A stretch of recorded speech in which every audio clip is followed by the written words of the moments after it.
You can choose to be free, or you can choose to be a prisoner of what it is that addiction can do to you.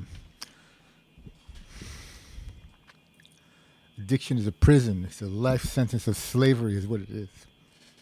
Of what it is. It will kill you. It will take you to hell, and it won't release you from it unless you release yourself from addiction. Addiction is something that I hate, and addiction is a fate that I don't want for other people. It's a scourge in our country and it's a scourge in the world. It's a scourge that I despise more than anything right now. There are worse things in the world, maybe, I don't know. More travesties and dramas and sins that people commit. But addiction is my cause for my own self now and the cause for the short term, or that may be the rest of my life too. I don't know. I don't want to hurt people, and I don't want to help people that don't want to help themselves, but I don't want to help people that can't be helped by not being the person that at least tries to help the people to the limit that I can push them to be the people that get help for themselves. Because if people don't want help,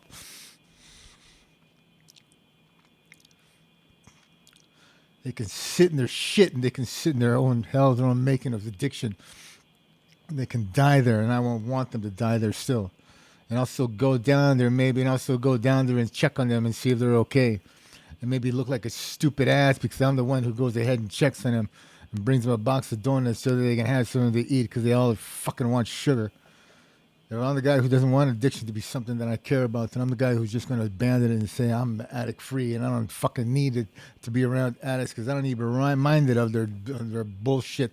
I don't need to be reminded of their fucking last laugh or last whatever to the guy who's a square that just came and freaking gave him $10 or gave him $2 to the addict so they would go get a $3 blue, and now they're well and they don't care.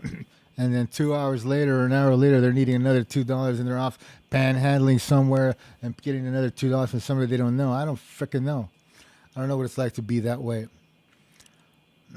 You want to be free? You have to set yourself free, but you have to also have to have people in your life that want to make you free. And if you want to be free from addiction, you can be free from addiction any way you choose. You can choose any direction. You can choose any program. You can choose any way to do it. Nobody has a right answer. Nobody knows the right answer. Nobody has one solution that fits all. People that say they do are the people that can have it for them. You can't have it for a lot of people. But a lot of people that they have aren't the people that always say that they have the solution for everybody too. They can be the people that say it works, but then they blame the people that do addiction wrong, recovery wrong, by telling them that you're the problem, you're the one. The program works if you work it, but if the program doesn't work for that person, then the program doesn't work for that person. And it's not the person's fault because they relapse every time. It's their fault that they're an addict, but it's the people that can say it's your fault because you left it, because you stopped doing what you were supposed to do. And that person doesn't get enthused about going back to them because they say, we don't shoot our wounded. They don't shoot their wounded. They bury them after they tell them to piss off and go get high some more. That's what they do.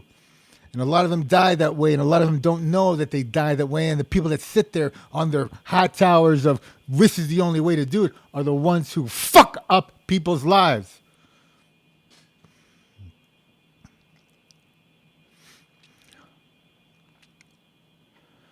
And there isn't one answer for addiction. That's all I know. The answer is not to give up. That's the one answer. An addict doesn't want to give up their addict life, and a person that wants to be sober cannot give up their sober life, has to want to not give it up.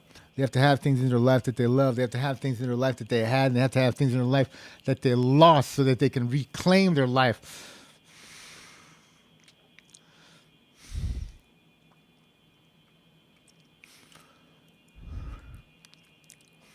So that they can say life's worth living, not just because they have a few days of clarity, but because they know that life is worth living.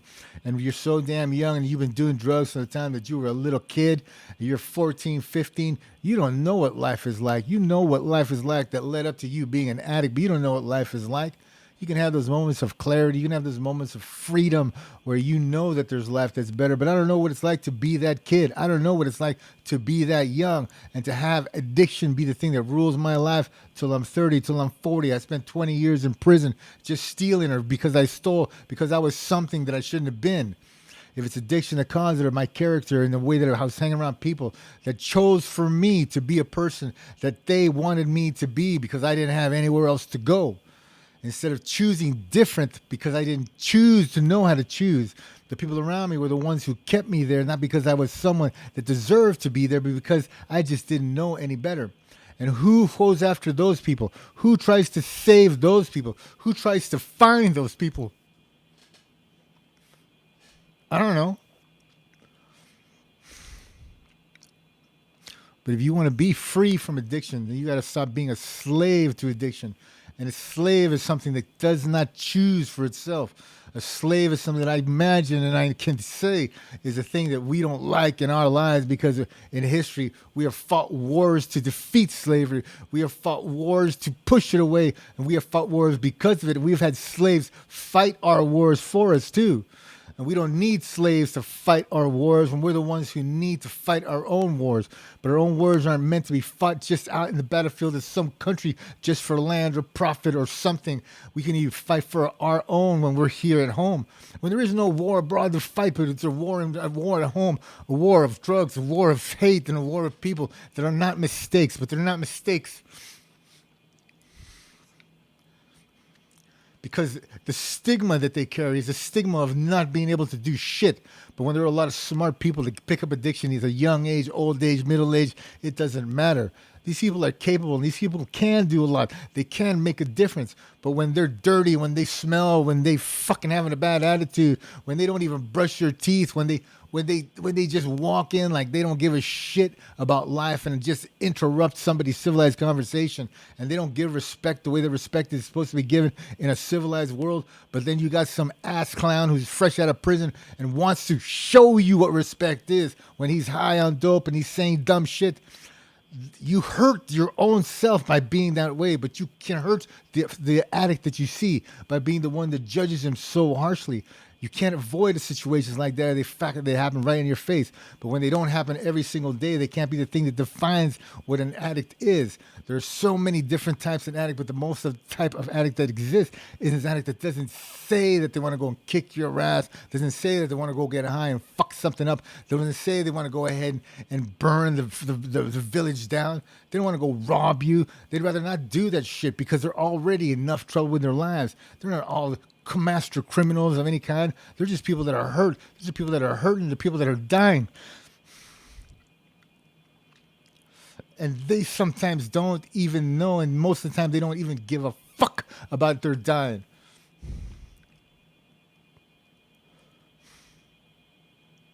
So you want to be free from addiction, and you're an addict who listens to me, then you're an addict who needs to get your shit together. Not because you haven't heard that shit before. You've heard that plenty of times.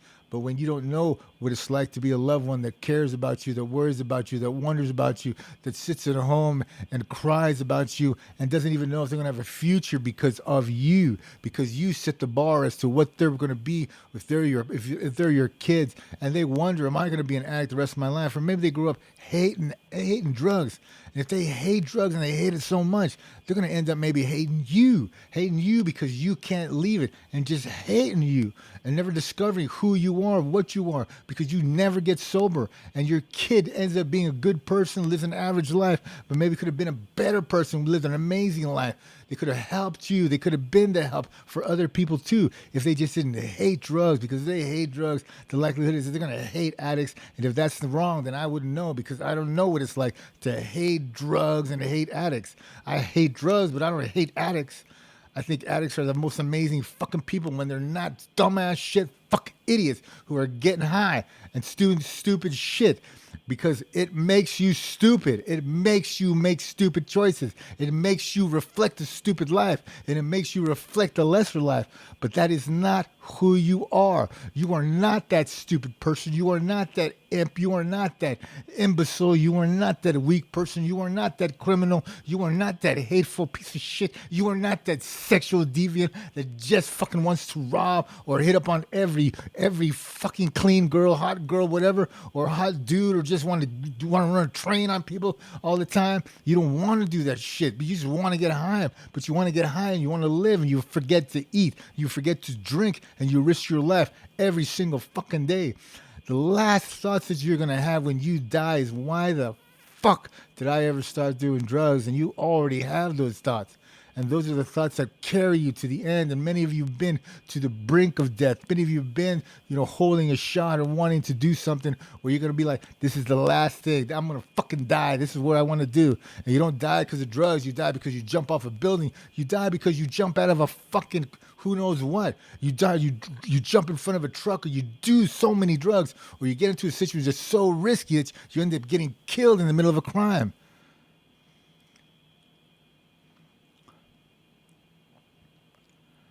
You want to be free. Stop doing drugs. And stop being an asshole to yourself, and stop being an asshole to the people that are trying to help you. Because they're trying to help you. And they do it because they care. And they do it because they love the fact that there are possibilities and people that can be helped, and they can be revived. Their lives can be renewed. Their lives can be something. When a life is always worth being fought after and sought after and told that you're a life that matters, you're a life that can be something. You can't change a person's life in one interaction, but you can play your part if you're not an addict. You see somebody, you don't have to talk shit to them. You don't have to ruin their day just because they get in your way of your average sucky day, which is an amazing day to them, probably of absolute bliss, even if it's a shit day for you in a normie world and a non-addict world. That addict couldn't even imagine what it's like if they're sitting there with no money in their pocket, no prospect to eat, and wonder if they're even going to have enough money to go into the plug and get something so that they can get high. Your life is a dream to them.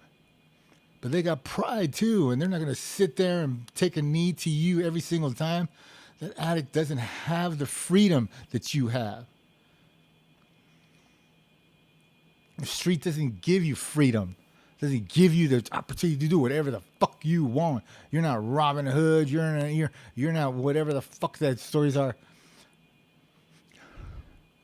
You're not Peter Pan.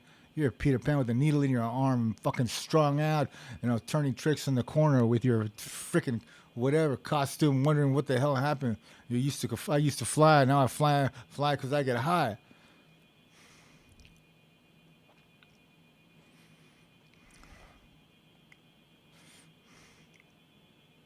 And addiction can make us do a lot of things that are wrong. They don't reflect our character. And you're not free from that shit. You're not free from that shit. And that's another layer of not being free. It's another layer that you have to set yourself free. And the only way to do it is to get help. You gotta get freaking help, any kind of help. But when somebody turns their back on you and tells you to fuck off, go get high, you ain't ready to get high, to get help, you're not serious about getting high. They cannot define for you what's inside of you and what your character is. There is so much harm in a statement as that. It is not a fact. Nobody can say it's a fact. Nobody ever can declare that. Nobody ever can say that, especially a person of authority that has no authority to have that kind of authority over life just because they've been sober for a long time. And if there are people that don't do that, then there are people that don't do that. And I know that there are people that don't do that. But when there are so many that do,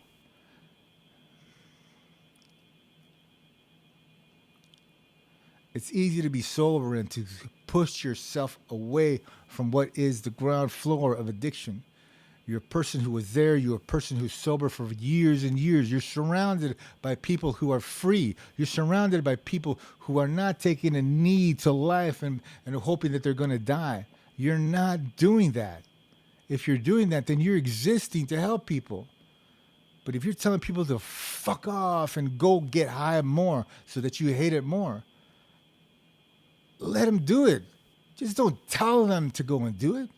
Let them go do it, but don't tell them that that's what they need to do by dismissing their life, even you not letting them be included in what you know about being sober and being free.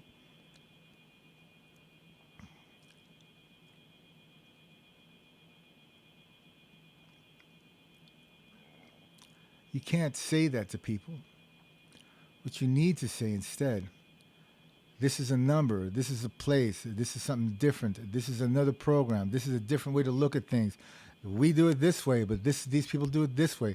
Take a look at that. Maybe educate yourself so that you can help other addicts. If you choose your program to be the one program that fits all, that you're the one that kills addicts by not being able to be the one that knows that by turning your back on addicts who need help, who come for help, who come into a meeting or come into to whatever to get help. When you shake your head at someone, you don't know how long they've been sober, how long they've been high, and you say that you're something and you're sober, and you shake your head and sort of you project that doubt. You have no idea what that does to a person. And you're not responsible for them? Yeah, you're responsible if you know they're an addict. If you know they're an addict, you know what the outcome can be of their life. You know what the outcome can be of one interaction because you've had those interactions. And those interactions can kill people is not an understatement. It is a fact that it can kill people because they can go on and be at the brink of death, and one life lost is a life that doesn't need to be lost. It doesn't mean that you have to subjugate yourself to some greater goal of nobody ever dies because everybody fucking has someone who ends up, everybody dies. But hopefully we die at the end of our lives, not to die because we die prematurely because we pick up something that kills us. And if I'm the angry addict that just is pissed off today, I'm pissed off because I don't know. I'm the angry addict who doesn't want to get high. I'm the addict who hasn't gotten high. I'm the angry addict who doesn't want other addicts to get high. I'm the angry addict who's fighting for some of the people that I love that I don't want them to be the people that end up throwing their lives away. And it's hard when it's just one person. And you imagine it's more than one person. You invest that much of yourself. You invest that much of your time. You invest that much of your effort and your desire for you to be someone who lets them choose. You can only be there for somebody, but you can guide them and you can push them. You can remind them. You can take a risk. You can take a risk of making them angry. You can take a risk of making them mad. You can take a risk of them telling you to fuck off. But then the next time you see him, you tell him that you love him, or you tell him that you care, you tell him that you're there. Because you know that that's temporary, the anger they hate for you. Every addict will express it to some degree, in some way. If they don't do it to most of themselves, they may do it to someone that they really care about, that cares about them.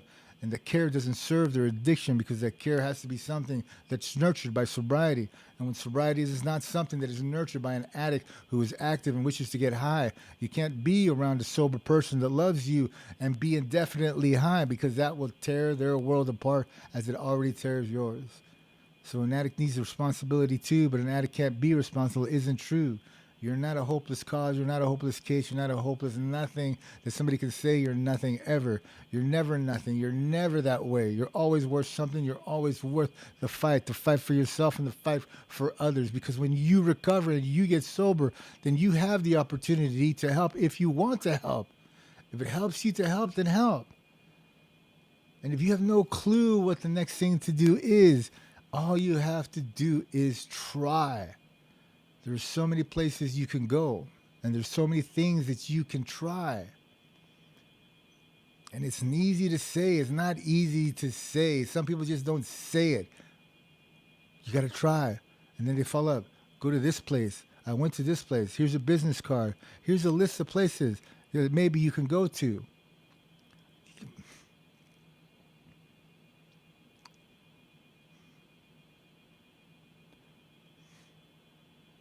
If the only answer I have is, yeah, pray to God, try Him, see what happens. It could be a bumpy road. It could be in and out, a squiggly line. You know, He could love you. You could hate Him. You could hate Him. He could love you. You might think He hates you. You might think He doesn't want you. You might think all that. It ain't easy, but it is not an answer. Absolute. If someone has faith, faith can help you to win against the battle of your addiction. But faith is not a guarantee because God does not choose to simply take away addictions from people just because people pray and say, take my addiction away. We have to work at what we can do to make that addiction a lesser life that we are existing. God has to see that we're trying. God has to see that we want it. God isn't just going to be your crutch. He isn't going to be your elevator to better, from the ground floor of nothing. Instant press a button and then you're there. No, you have to work. You have to work. You have to work what works. And if God is what works, then God can be what works for you. And for me, God is work, but God's an up and down roller coaster sometimes, even for me. And he hasn't been a guarantee. But he sure as shit makes me believe that the world is a beautiful place that he created and the possibilities are endless of what we can do and what we can accomplish and what we can create once we leave addiction behind permanently. And when most of us don't know if addiction is going to be something we leave behind permanently, it's something that we need to believe we can leave behind permanently. We don't need to let it be something that causes us pain by reaching back into the past 20 years later and being cautious about everything related to what might trigger us when we don't even know what might trigger us. And if people exist that way, then they exist that way. Then they need to be that way.